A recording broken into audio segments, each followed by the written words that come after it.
जीवन के 3 मित्र। एक मनुष्य के 3 मित्र थे। 2 मित्रों से तो वह अधिक प्रेम करता था, परंतु तीसरे मित्र से बिल्कुल लापरवाह रहता था। एक समय ऐसा आया कि वह किसी मुकदमे में फंस गया।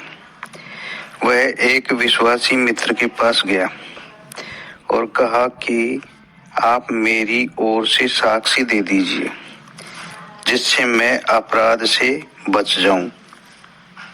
उस मित्र ने स्पष्ट उत्तर दिया, मैं आपकी सहायता करने के लिए एक पग भी नहीं चल सकता।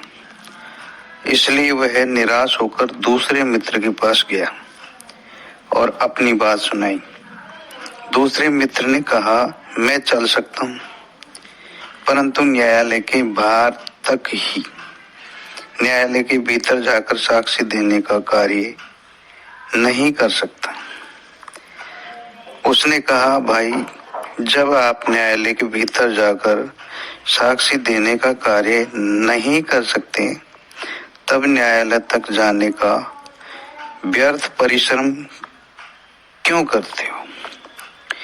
वह मनुष्य बहुत दुखी हुआ और सोचने लगा, जिन 2 मित्रों से मैंने अधिक प्रेम किया और जिन पर मेरा अधिक विश्वास था, जब वे ही साथी नहीं हुए, तब तीसरा क्या साथी होगा?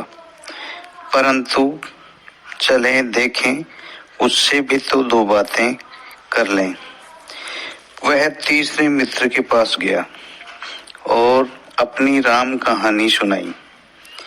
उसने कहा, मित्र, जहां आपका पसीना गिरेगा, वहां मैं अपना रक्त देने को तत्पर हूं।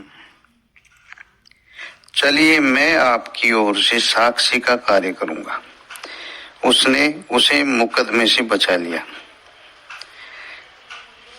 सिद्धांत यह है कि इस जीव के 3 मित्र हैं, धन, कुटुंब और धर्म। धन और कुटुंब से तो इसने बड़ा प्रेम कर रखा है, परंतु धर्म से सदैव लापरवाह रहता है। इसने देहाभिमान तथा विषय शक्ति रूपी अपराध कर डाला है। इसलिए मृत्यु रूपी मुकदमा इस पर चालू है। मृत्यु के निकट आने पर जीव धन के पास जाकर कहता है, तू मेरे साथ चल। परंतु जड़ धन तो जीव के साथ एक पैर भी चलने वाला नहीं। वह तो घर में गड़ा था, तिजोरी में ही पड़ा रहता है।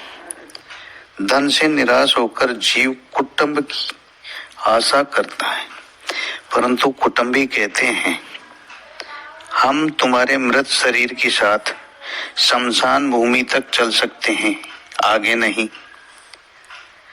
जब जीव धन कुटुंब दोनों से सर्वथा निराश होकर धर्म की शरण में जाता है, तब धर्म उसका बेड़ा पार करता है।